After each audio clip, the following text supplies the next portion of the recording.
Hello ছোট বন্ধুরা, আজ আমরা শিখব নতুন বর্ণ স্বরে ও, স্বরে আ, রস্বই, দীর্ঘই, রস্যু, দীর্ঘ, রি, এ, ওই, ও, ও।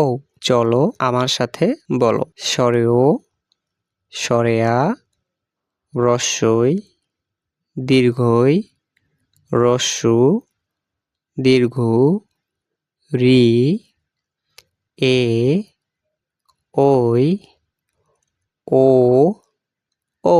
আবার বলি, স্বরে ও, স্বরে আ, রস্বই, দীর্ঘই, রস্যু, দীর্ঘ, রি, এ, ওই, ও, ও। আরও শিখতে আমাদের চ্যানেলটি সাবস্ক্রাইব করো, ভিডিওটি লাইক করো।